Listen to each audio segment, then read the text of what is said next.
Thank you, Neil. Thank you. Good morning, everyone. So I am reading from The Science of Mind, the complete edition, page 47.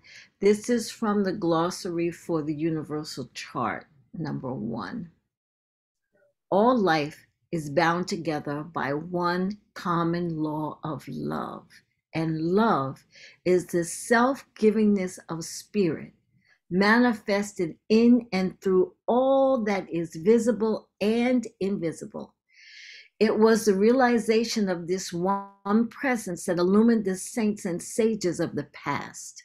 I and the Father are one. The Father that dwelleth in me, he doeth the works.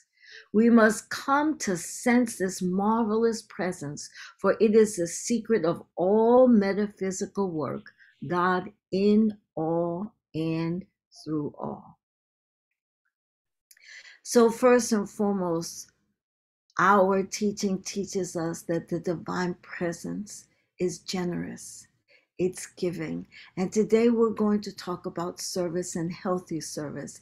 And service actually means giving of your time, of your energy, of your wisdom, sometimes of your possessions or your resources. And often, I think it's important to consider why we would want to do that.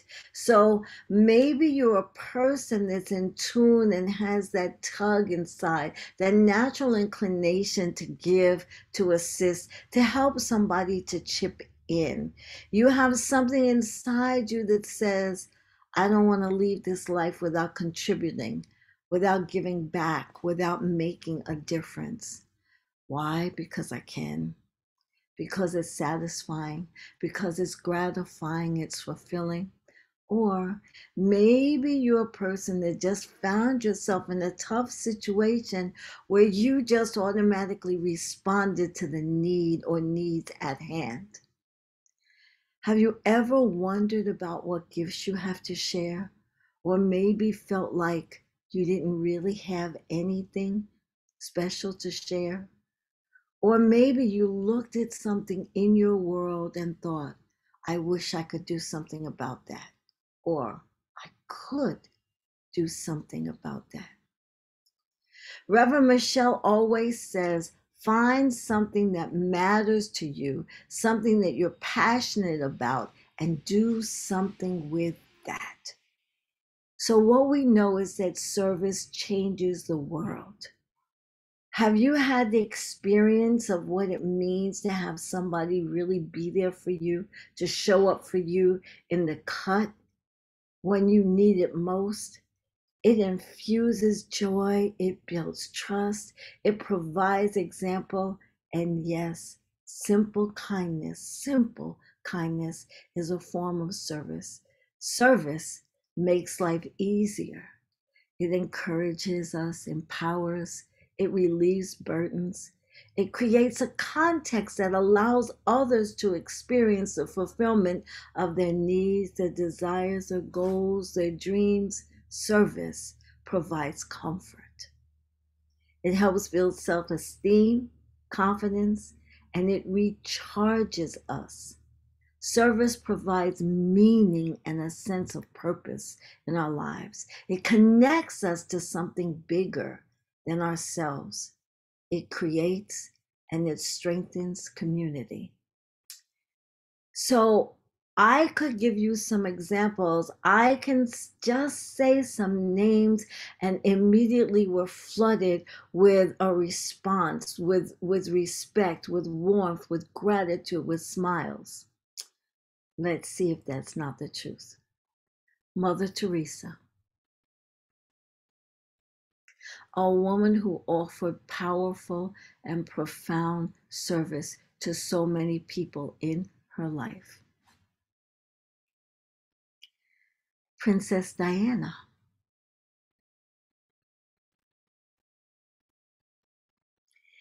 and one of my favorites is Harriet Tubman. because it boggles my mind that this woman had something within her that allowed her to put herself in danger over and over again to go back and help someone else. Then there are the everyday people. So I recently came upon a news story about a woman who worked at a Waffle House. Her name was Yvonne Williams. And there was an elderly gentleman that came into her Waffle House often. And his name was Adrian. And Adrian had trouble cutting his meat. His hands were not strong and he couldn't cut his meat. So he asked Yvonne to help him. And she graciously, without a second thought, stood there and just cut up his meat for him. But there was another woman watching who was very touched by what she saw, Laura Wolf. And she took a photo and I believe she recorded what happened. And of course, on social media, it went viral. And the wonderful thing is that Yvonne Williams was working to save money so that she could go to school. And as a result of it going viral for the small, kind little thing that she did of cutting Adrian's meat for him, she was offered a scholarship, a $16,000 scholarship, so that she could go to school. Service changes things.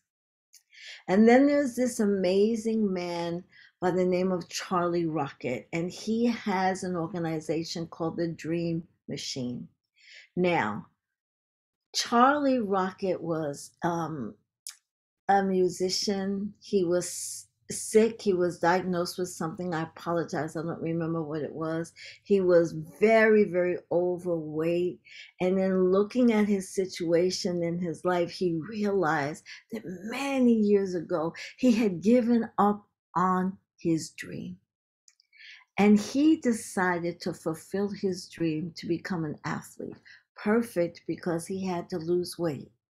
And so he did everything he could and literally became an athlete and improved his health and slimmed down. And when he realized that so many people give up on their dreams and don't fulfill their dreams, he decided that he wanted to do something about that. And so he has an organization now called the Dream Machine, and he targets homeless people. And he actually goes around and just meets homeless people and talks to them and asks them what their situation is, why they're where they are, or what's going on, how they got there, and what their dream is, if they could do whatever they wanted to do. And the thing is that he has found these really talented and gifted people. And he doesn't, as I understand it, have so much money himself, but he knows how to raise the money, and he literally will raise money to help people. And so there was a gentleman who was an artist, and he wanted to have an art show. And Charlie Rocket worked that out with some people he knew so that this gentleman could have an art show. Steve Harvey bought his art before the art show even occurred. I understand Oprah Winfrey bought something, and this gentleman had his art show. There was another gentleman who was homeless, and he wanted to have a food truck. His dream was to have a food truck. And so Charlie Rocket cleaned him up, bought a food truck for him, did some fundraising for him. And this man, I forgot to say that he was doing some kind of taco. I'm so sorry. I don't remember the exact thing it was, but apparently this thing was really delicious, and people started coming from all over to buy his taco. And so his dream was fulfilled. And so this is what Charlie Rocket goes around and does, which I just think is just an awesome idea. You know, it's one of those things, oh, I wish I had thought of that. I wish I had it in me to figure out how to do something like that. But we know that it's spirit, and it's spirit within us, and allowing spirit to work through us. So when we are in service, when we give back, when we do something kind, when we're caring, when we treat others as if they matter, it's nourishing to our souls, both ours and theirs. It feeds and it empowers us and the people that we're giving to, and it grows compassion. Service, whatever it is, no matter how small or how big, just makes the world such a better place and empowers the people who are in service and the people who receive the service. But I want to also offer a word of caution. There's so much kindness and service that we can offer without much forethought, that doesn't take too much energy or too much of our time, or any other type of investment. But when we are in service, we are giving of ourselves and who we are. And some service requires much more. And we need to be aware of what it requires before we commit to it. We need to know what we're committing to. We need to have an understanding of who we're working with, what we bring to the table, what we have to offer, and whether or not it's an idea that we can truly be on board with, whether or not we have what it takes to run the distance, and is there room to negotiate or to renegotiate? I highly recommend that when considering providing some kind of service for someone, that we ask for guidance. Some things need to be conscious and well thought out when we make a decision to embark on them. Also, I would caution to ask yourself whether or not you're able to offer unconditional service. We may think we are. However, we don't know if or how our giving will be received. If it's not appreciated or well received, can we be okay with that? And so I encourage you to look around your world and see where you can offer a bit of kindness, where you can make a difference. One of the things that I'm so proud of about our community and about our center, and what Reverend Michelle did in response to the COVID pandemic, was to do her best for our community, to be there for each other. She opened up the Zoom airwaves so that people could talk, so that they could share about what they were feeling and what was going on in their lives, so people didn't feel so alone and so isolated, so that there was a sense of community. The community did things to help people if people were really in need, or people that were sick. The practitioners, and I believe other people also, called different community members just to stay in touch, to offer prayer if it was needed. There were classes that were offered to just help empower us and strengthen us. And I just think it was such an awesome example of being in service, and being in service to our community. And I think that it was so profoundly helpful. So that's just an example. And so maybe sometimes, if you have a few hours, you can call Reverend Michelle or Reverend Neil and say, I got a few hours. You got anything you need done? Maybe they won't, maybe they will. But just some small thing that you can do to offer to give back, or maybe you're aware that somebody in your world needs something, somebody to listen to them, somebody to encourage them. Service does not have to be a huge thing. One thing that I'm very sensitive to is people who are elderly, especially in this current environment. They may need some assistance or just a phone call that says, "Hi, how you doing? I'm thinking about you. I remember you. I think of you. You matter. Can I get you something from the store?" Anything. You know, I know you know. And so healthy service lights us up. It changes lives for the better. It makes a difference. It inspires us. It empowers us. And it makes our world a better place for everyone. So let's take this into treatment.